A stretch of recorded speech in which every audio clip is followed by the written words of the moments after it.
All right, Graham, welcome to our MWPBA Education Series, and it's all yours. Awesome. Thanks, Jim. I just want to, right before I get going, can you guys hear that okay? Yes. You can hear me playing all right? Good. All right. Well, thanks for having me. When Jim asked me to do this, and we thought about a couple different things that I could go over, and I know usually doing this kind of thing, tailoring it to maybe lower grades. I don't know what grade everyone plays at. I would have loved a chance to maybe throw in the chat really quickly, like what grade band you're in, or solos or things like this. But essentially, what I'm going to cover doesn't matter. You could be the best advanced player, and you're still talking about these kind of concepts, and they can make your playing better. All right. If this is something that you're all super familiar with, or some of you are familiar with, hopefully you don't find it boring. Hopefully you find some things that you can take away from it.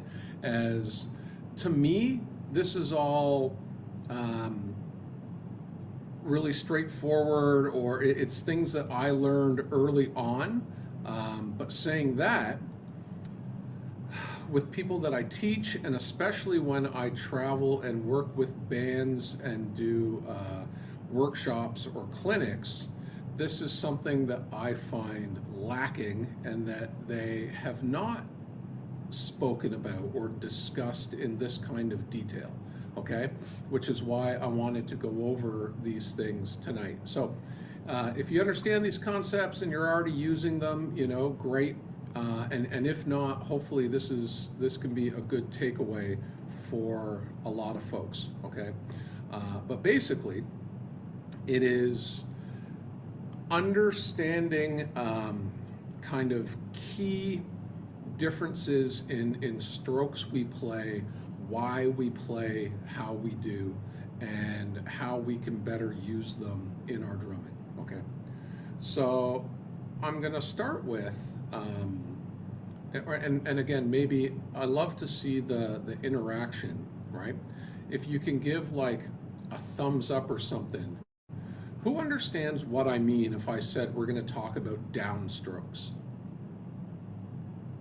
and that term? Any thumbs up?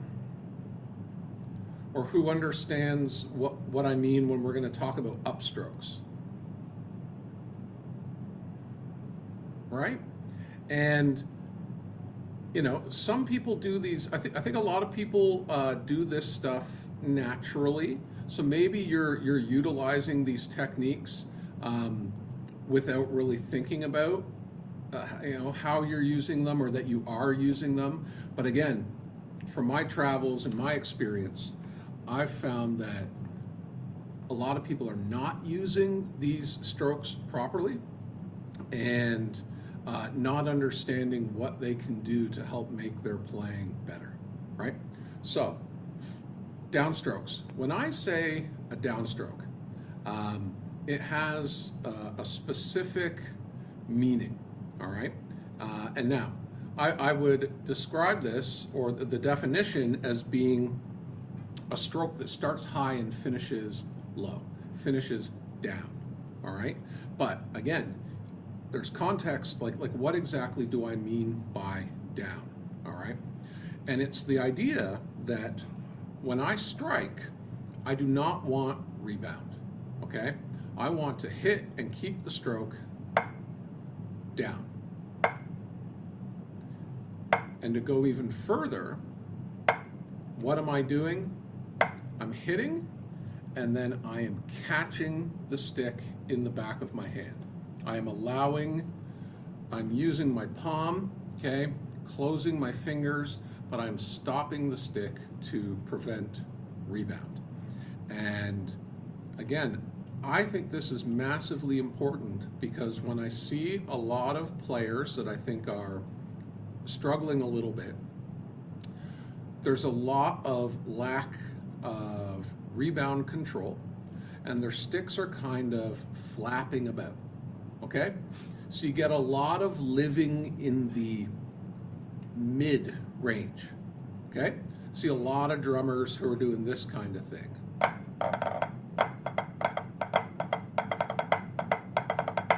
Right? Everything's up here, and it's like, okay, they're playing in time, and it's not that bad, but it's not gonna sound as sharp as someone that's playing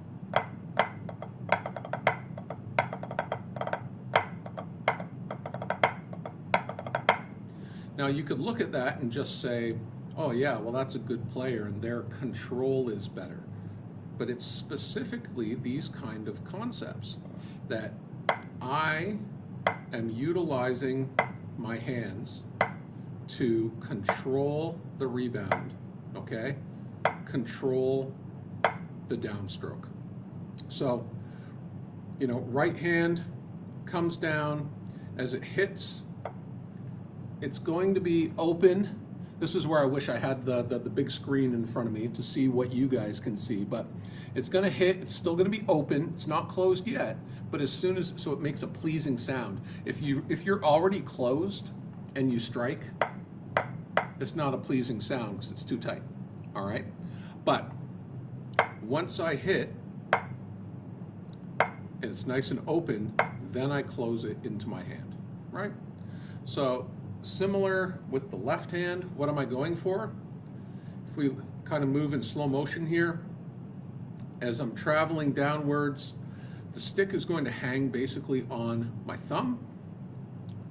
Traveling down, it's going to strike, and then I'm going to stop it, all right, on my ring finger. Might bring these two fingers to the side of the stick, and thumb on top, right? So if it's left hand, I'm up high. When it strikes, it's open, but as soon as I strike, I close it. I'm not allowing rebound. I'm controlling my downstroke, all right?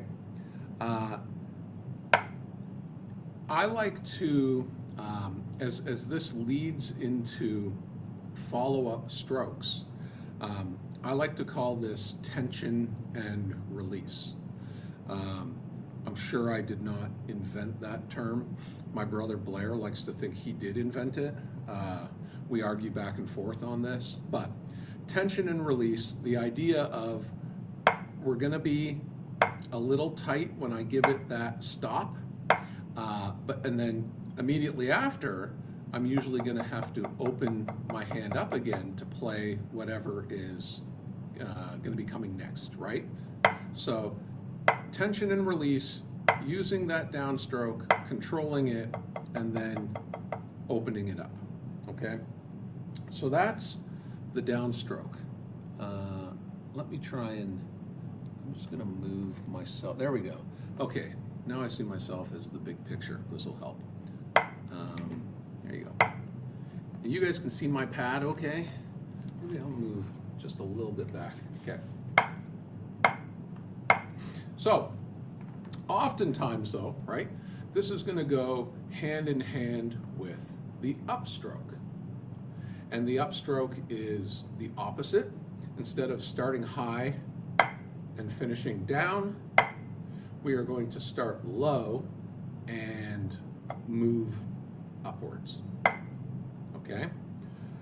For me, when I'm talking about an upstroke, again, I want it done a specific way.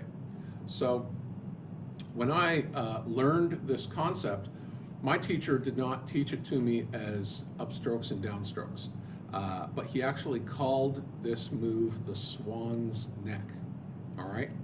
So we learned to lift the stick while keeping it pointed down towards the pad, all right?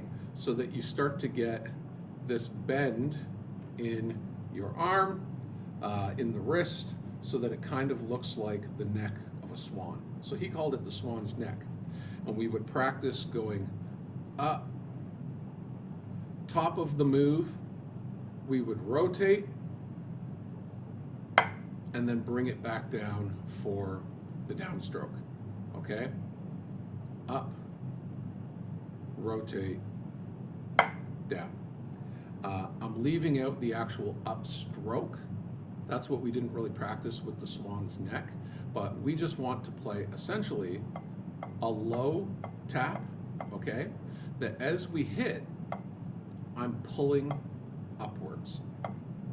So as I play my tap, I start to pull away, okay? I'm keeping the stick underneath my wrist. I rotate and I play the stroke down. Left hand, similar. It's like the ugly swan. It's not quite as nice. As we go up, right? Rotate, back down. If I put the actual tap in place, we're going to go up, rotate, down.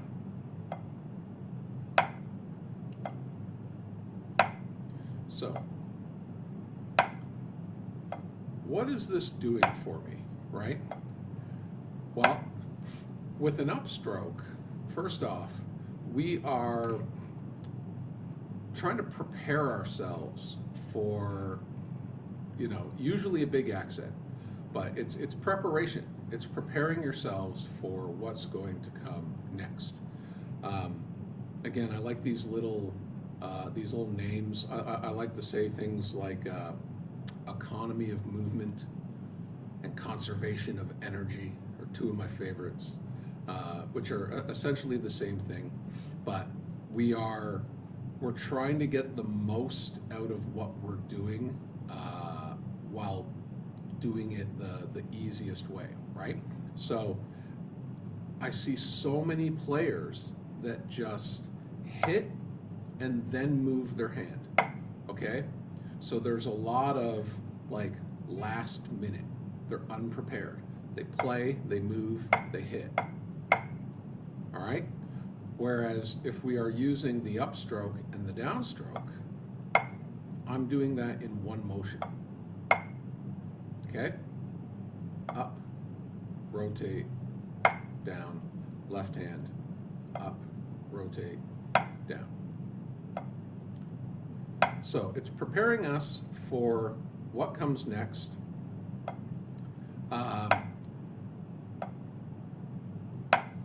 When I teach this, right, I do like to do it very exaggerated, right?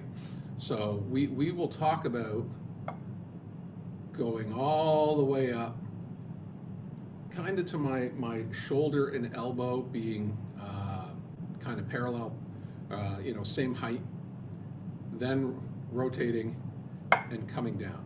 Very exaggerated movement. It's pretty rare that you get that big in a drum score, okay?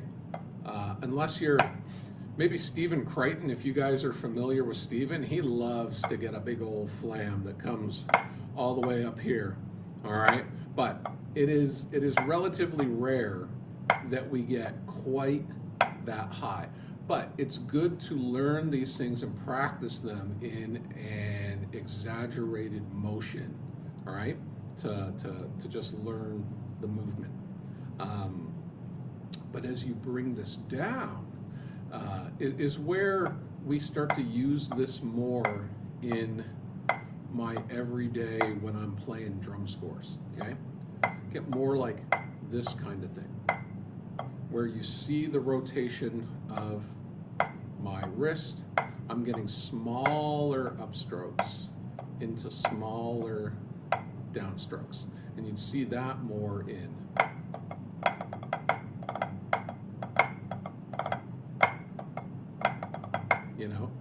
this kind of range, right? And all the way down to when I play something like fast singles, right? If I want to put accents in,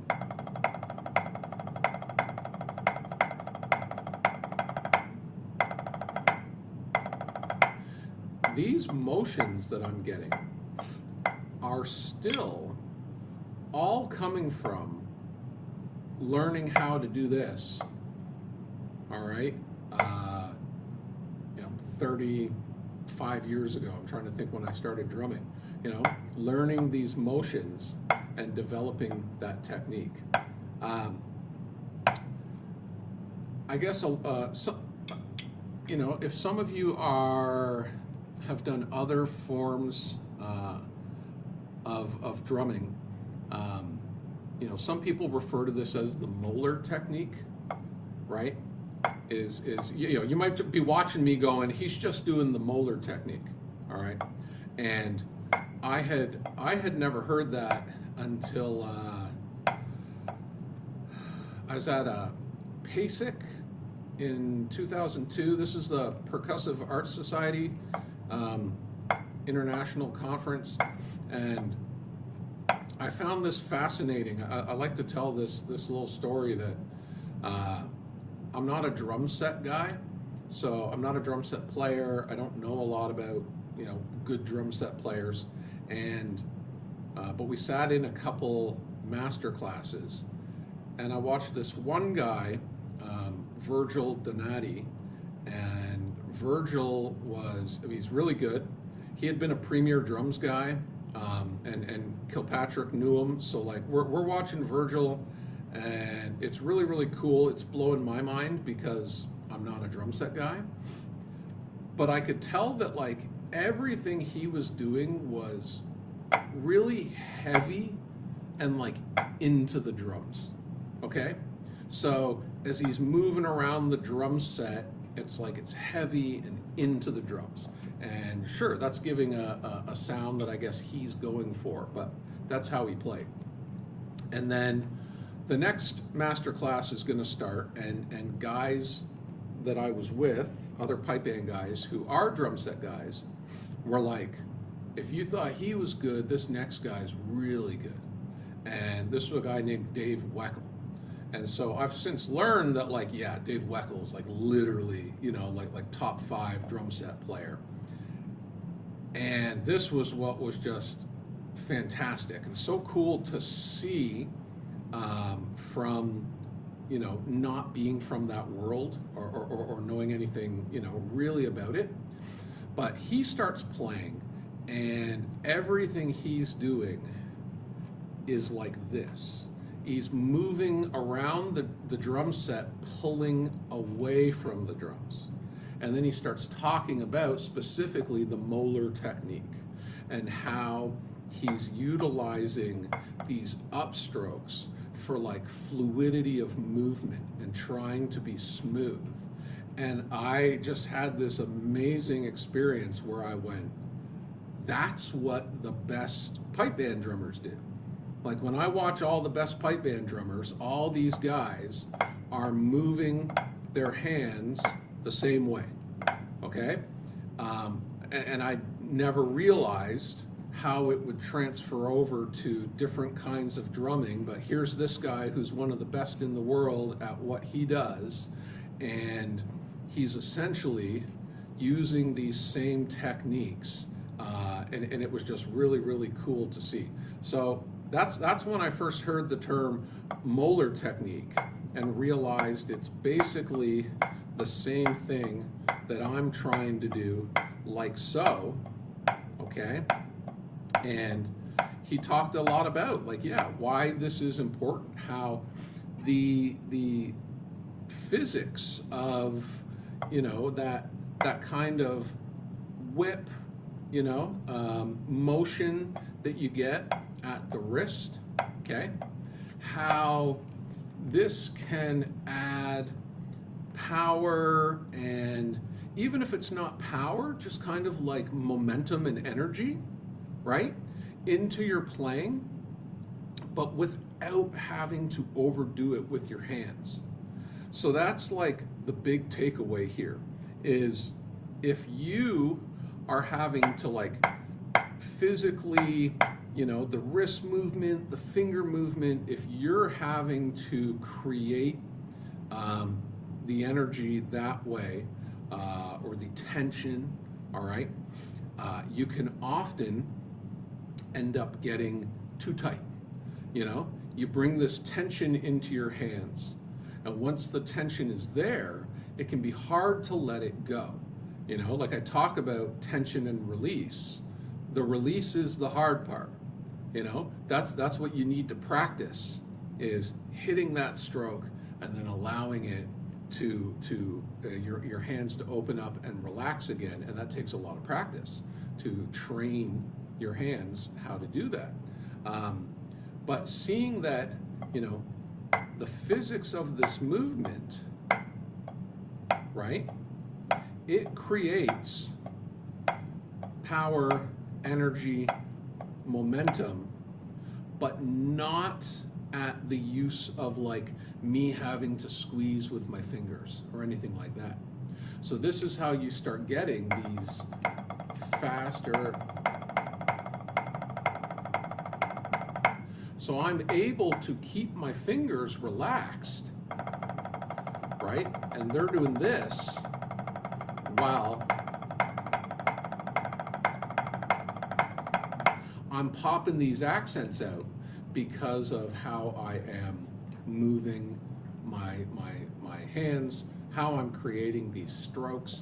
And again, for me, this all comes back to learning this slowly, practicing it big and exaggerated, and eventually bringing it down. Does that make sense, what I'm saying to anyone? And any quick questions about anything like that, or need me to demonstrate something else? Okay, good. So I don't know who has a pad in front of them, but I was just going to walk through some of the things that I do when I teach to work on this stuff. All right. So when I'm teaching my up and down strokes, we start by talking about, like we just did, how they work, and then I like to do it all on one hand. Okay. So I will start doing 8 in a row between accents, right? So I'm on my right hand, and we're going to start high, okay? And I'll come down, 2, 3, 4, 5, 6, 7, up on 8, okay? Rotate, down. Obviously, I don't slow it down like that. We're gonna do it all in time, but that's the idea. So I'll go down, 2, 3, 4, 5, 6, 7, up, down, 2, 3, 4, 5, 6, 7, up, down, 2, 3, 4, 6, 7, up, down. Okay? Nice and slow.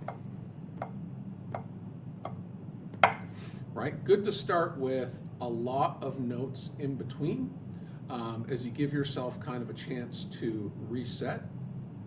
I'm always telling kids, I say kids, I mean, obviously I've taught a lot of folks, but I teach full-time at a school here, private school, Scottish drumming. So it's 4th graders through 12th graders that I'm working with every day, so my kids. But when I'm teaching this, I'm always saying to the kids, the big thing we want to watch here is that every style of, every note there is important. The low notes are just as important as the downstroke and the upstroke, okay? They're what gives them context, all right? If your low taps are too big and everything kind of looks like this, again, right? You got those people that are living in that mid world, and there's no definition to what they're doing, okay? So it's important that the low notes, keep the low notes low, I think is probably the line I've said more than anything in my drumming life. Keep the low notes low. So start high with the left hand, and I'm gonna go down, 2, 3, 4, 5, 6, 7, up, down, 2, 3, 4, 5, 6, 7, up, down, okay? And so on. So I'll start with 8s, We do it with fours, down, 2, 3, 4, down, 2, 3, 4. Okay, left hand, down, 2, 3, 4.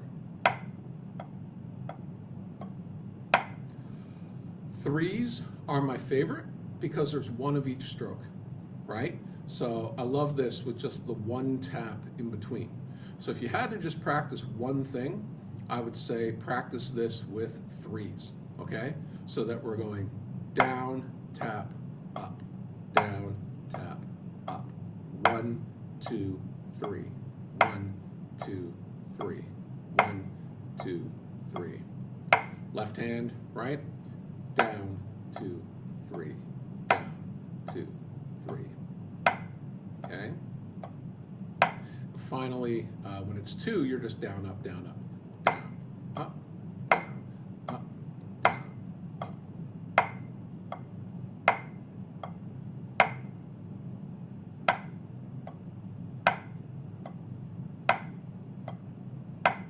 Okay?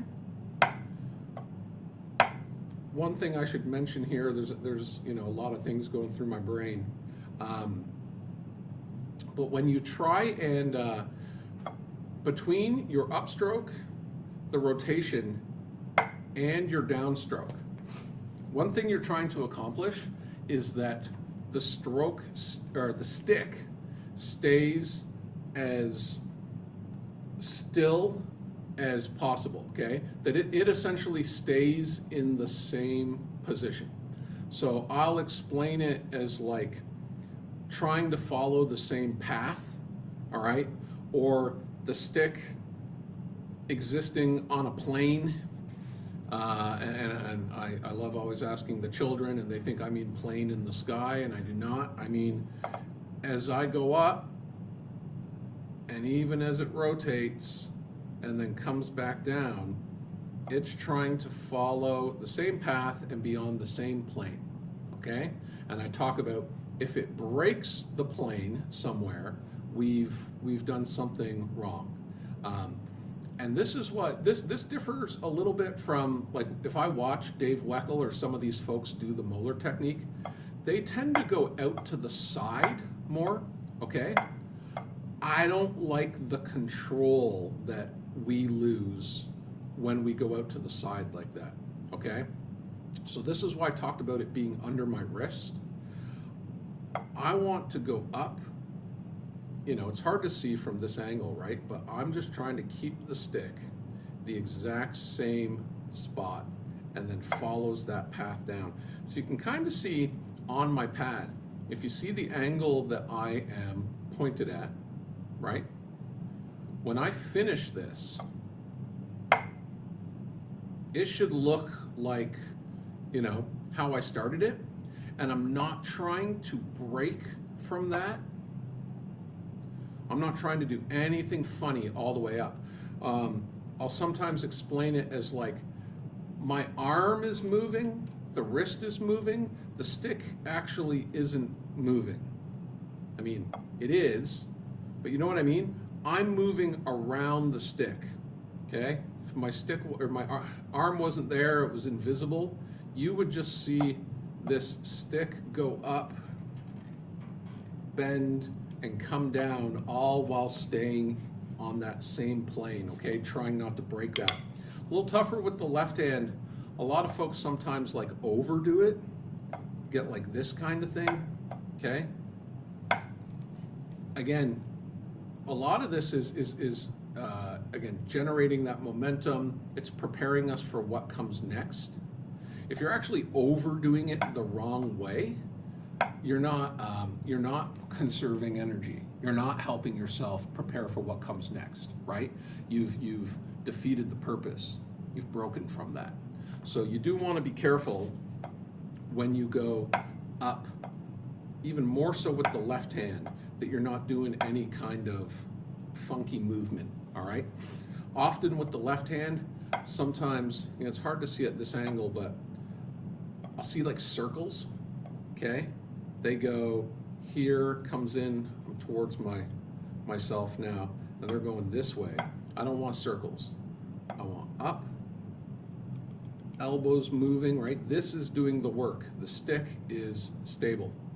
Rotate, stick is still stable. Everything else has moved. Bam, back down. Right? You can see the shape of my stick, where it starts, and when I finish, being back there, right? And so we should all understand why that's important. It's like consistency of our movements and trying to do the same thing over and over is going to improve our playing. Again, when that's kind of one of the main goals of what we're going for, right? The players that are really good, they've got the control that they are just, their hands do what they want when they want, and they're replicating the same motions over and over. I tell my kids, what, you play baseball? You know, you're trying to swing the bat the same way each time. You know, you're shooting a basketball, you're trying to replicate that motion over and over. We are trying to move the same way with each motion. Whether it's this, whether it's this, you know, whatever it might be, it's consistency in our motions, all right? So trying to do that with my upstrokes and my downstrokes. So that was the first bit. I would just do, I say, multiples on each hand, and then change your tempos. Hopefully everyone practices with a metronome.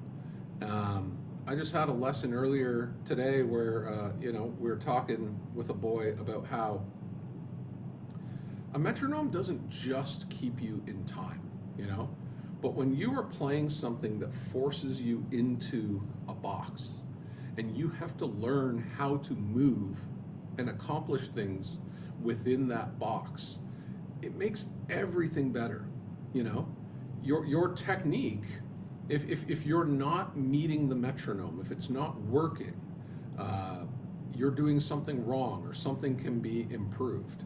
And oftentimes it's like, okay, I'm going to have to change my technique to be able to do this, at X beats a minute. And I just find playing to a metronome and forcing yourself into that box can be so much more than just staying in time. It really helps technique and control of these movements, right? So use a metronome, so I'll do this slowly and then we'll go faster, right? So as I speed these things up, my upstroke, downstroke needs to be faster, right? So my motion, when I start going,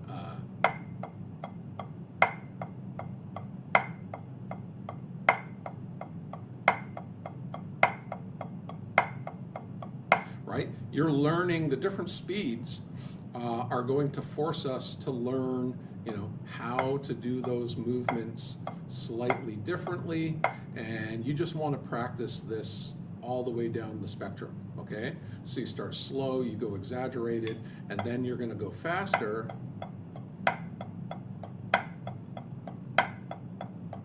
And learn what a faster movement looks like versus a slower movement, okay? And just work on developing that. And if you're doing this all the while trying to focus on really good technique, it's like, if you, technique is like the most important thing, okay? You get your hands set and you've got good technique, and then you're trying to do any of these different movements without compromising your technique, that's a good way to practice and learn, right? Get your technique set and then practice these movements. Don't ruin the technique, okay? When you finish, does your technique look as good as when you started the move? All right, your grip, I should say. Although this has technique of actual movement as well, but your grip, don't sacrifice. If as you move, your grip changes, right? We have to work on something. So that's the base exercise. I then love to do this with two more things specifically. Accented triplets, okay, and moving the accent. So we would just play hand-to-hand triplets, starting with the accent on the first note, okay? So that's going to be my downstroke. If we move hand-to-hand, the next accent will be on the left hand, okay? The start of the second triplet. So what's going to happen here? This is dut, D-U-T, okay? We're going to go down, we're going to go up, and we're going to play a tap. All right? So now, you know, I've switched, and my left hand is going to play the down, the up, and the tap. Down, up, tap. Down, up, tap.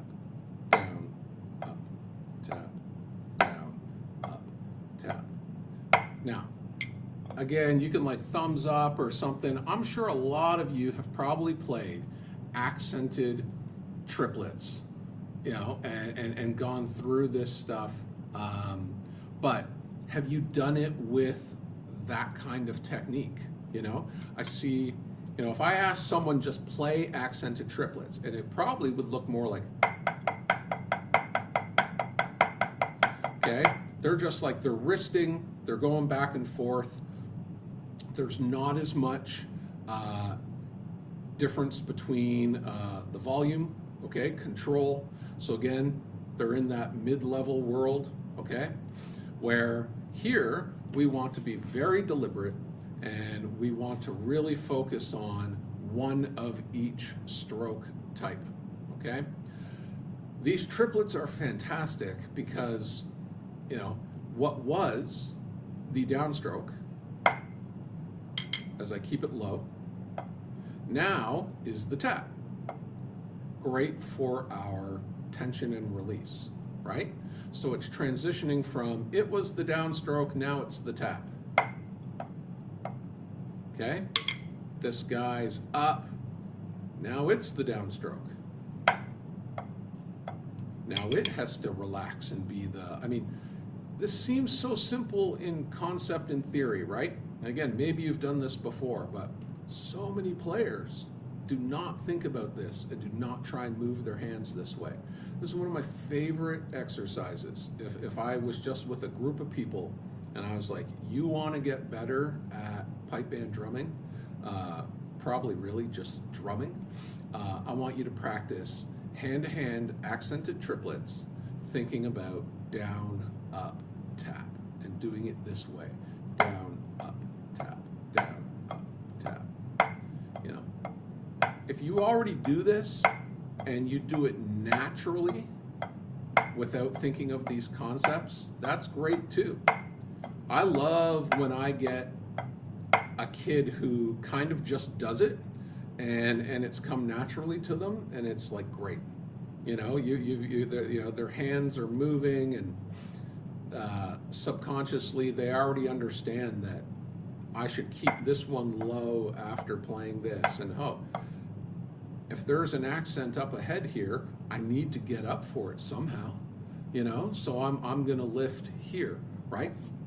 But again, for most folks, it doesn't come natural, and you got to think about what you're doing. Down, up, tap, down, up, tap, okay? So we'll practice this. We will then move the accent to the second one, the second note of the triplet. So in that case, if it's going to be my left hand, it's going to start high, okay? My first note, the right hand, is simply going to be a tap, right? So now I'm going to go tap, down, up, tap, down, up, tap, down, up, tap, down, up. 1 trip, let. 2 trip, let. 3 trip, let. 4 trip, let. Okay? It's great when I write this down in my kids' books, and we write the letters underneath. I don't have them pre-written in. I like to write it in with them when we talk about this. And then they start to see that dut is still there. It just has been shifted one note, right? It's the same pattern. You're doing the exact same thing. It's just been shifted.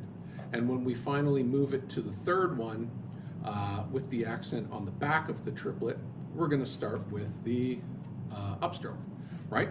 So I'm going to go up, tap, down, up, tap, down, up, tap, down, up, tap, down. This is a great one to practice because it feels like we do this a lot. We play, you've got the in-between stuff, but we do a lot of, especially in triplets, playing on the downbeat or playing on the back of the beat, right? So we'll hit that back beat of the triplet.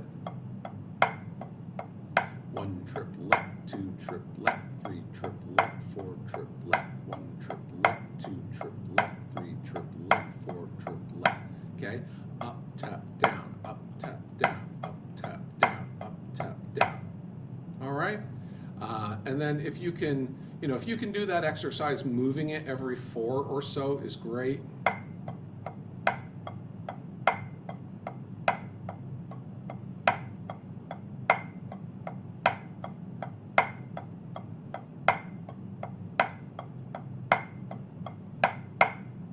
Right? Go slow. This isn't about going fast. It's about going slow and making sure that you are learning how to move your body for these strokes, okay? How to get those upstrokes, how to control them, how to control the downstrokes. It doesn't have to be about speed, right? As the speed comes and you what's the opposite of exaggerate? But unexaggerate those movements, and you keep them. You can get faster.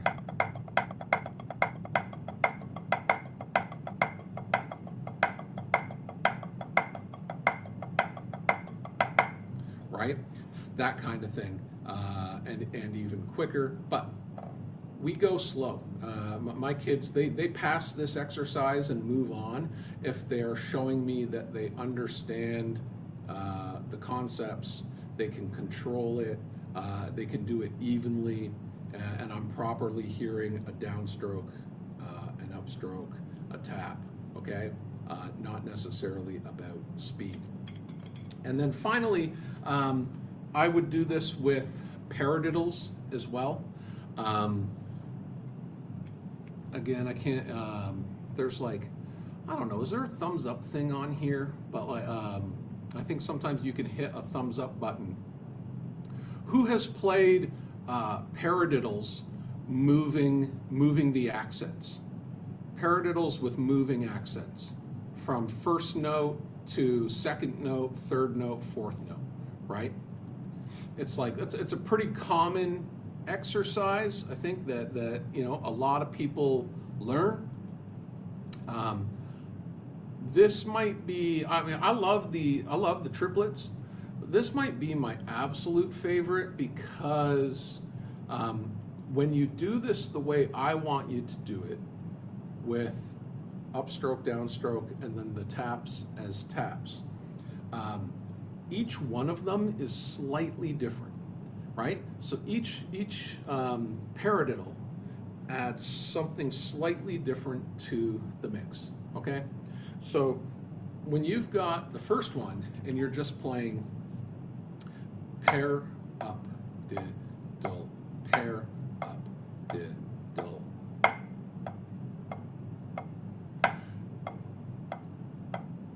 Okay? You got a lot of time to work on your upstroke, right? Because as it is upping, the diddle is happening. So you have a lot of time to move, right? It's most basic, it's the easiest. Down, up. Okay?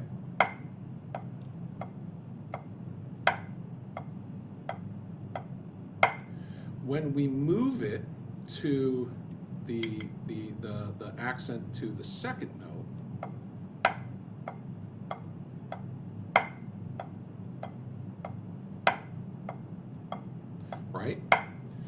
Your upstroke is the second note of the diddle.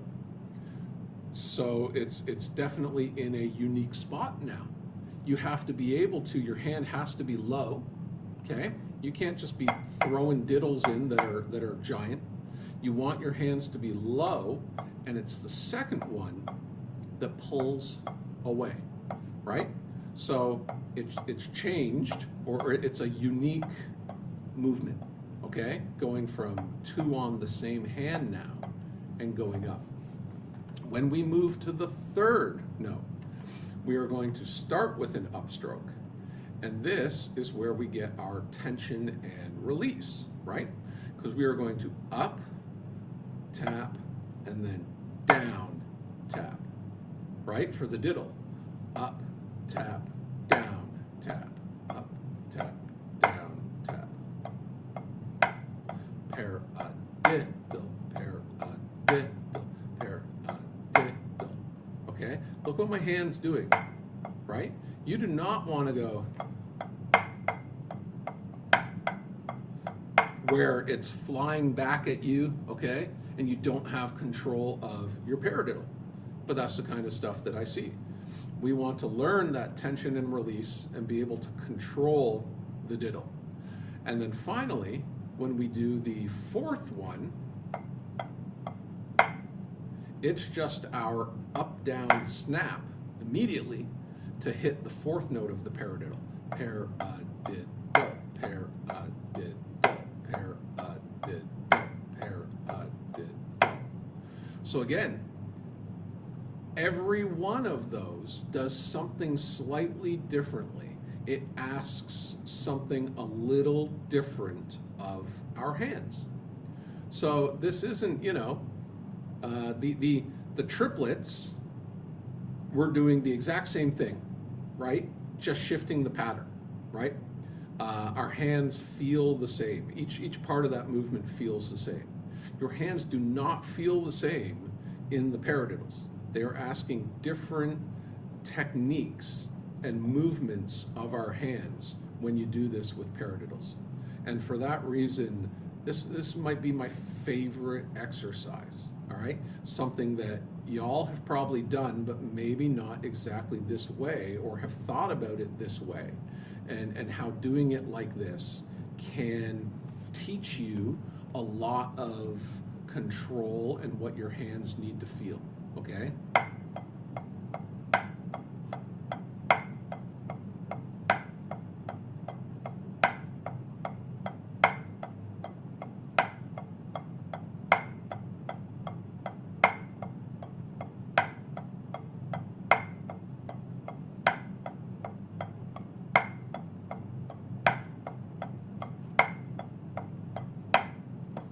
Right? Everyone able to follow that? I just think great exercise, straightforward in concept, right? Not as straightforward in execution. And you get really, really good at that. I mean, that's going to help a lot of your playing, okay? Because so many of those little movements are in things that we do.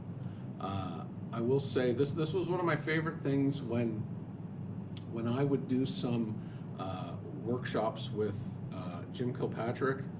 He used to do that exercise and then also ask people to try and count the downbeat, and he'd give out sticks if they could actually pull it off. I don't know, I probably saw him give out 2 pairs of sticks as it becomes quite hard to move the accent while still counting, 1, 2, 3, 4, 1, 2, 3, 4, 1, 2. So, you're counting the downbeat, but you're moving the accents. It's messing with your head, trying to keep it all nice and smooth. You don't need to add the counts, but having a great understanding of counting is also such a important, if that's a skill that you can practice or work on, it's really useful your internal kind of metronome will be so much better if you're really good at counting aloud. Again, my instructor always made me count out loud, and I only learned with him for like 4 years, and then he stopped teaching lessons, and then got back into it. And when he got back into teaching, I went for a lesson with him once before the North American Championships. I was professional at this point, but I just wanted to do a lesson and get some critique. And he said to me, "Hey, can you play your march, like play a march and count to it?" And so I just started to 1, 2, 3, 4, 1, 2, 3, which I didn't think was very hard. Some of you might not think is hard, but he was like impressed and said, "You'd be surprised how many people can definitely not do that. They can't count and feel where the downbeat is while they're playing." And I guess I was able to do it because he made me count so much when I was learning. So we're always trying to count along with these things. That's just a little, side piece.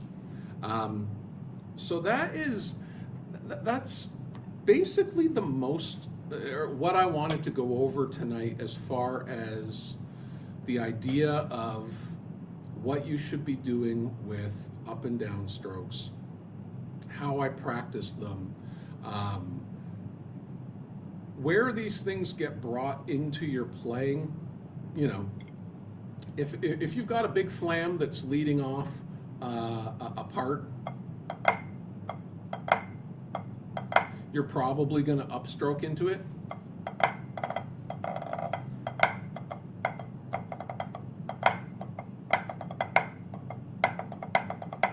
All right, but again, it's a lot of stuff down here.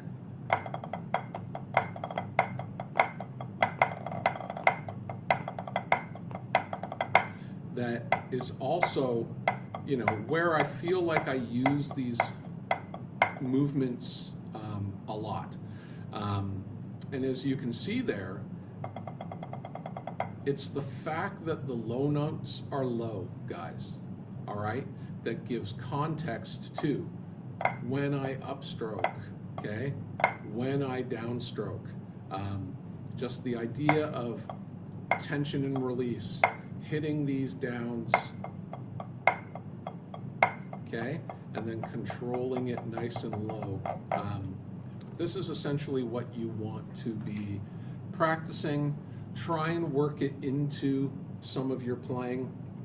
I will say, I had a student I started working with online probably about 15 years ago, and the very first or second lesson, I could tell he was pretty bad at this. He'd never heard of the concept.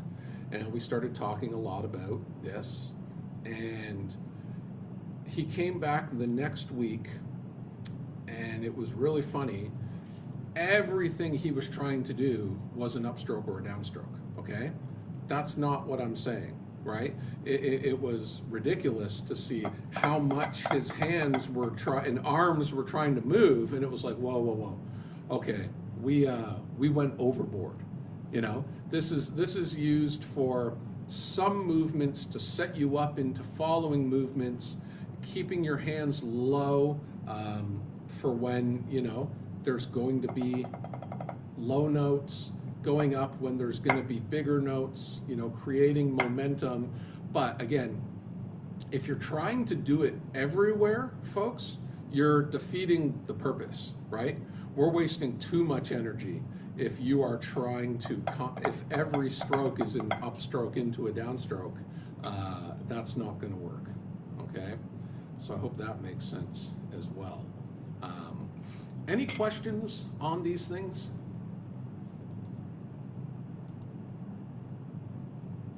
All right.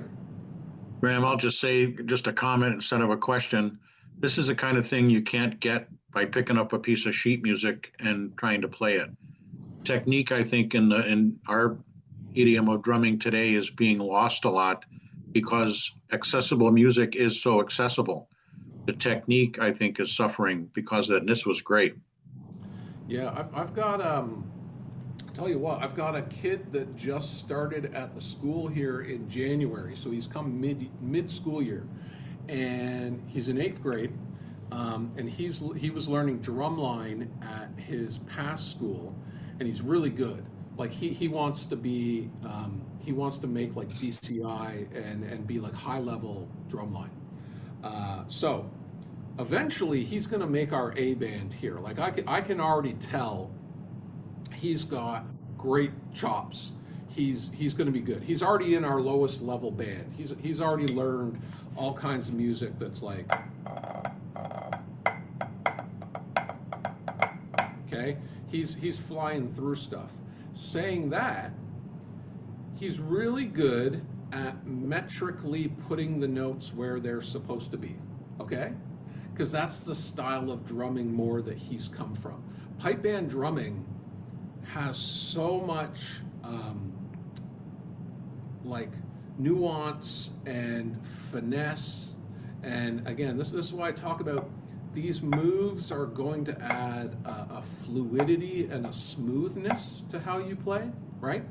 So he's really good at okay, metrically I can play that in time, but I've had to talk to him a lot about what is going to get him to the higher levels in our band and in pipe bands in general is working on the technique, being willing to trust me, okay, and like work on this technique. And I said, it's going to take a bit of time.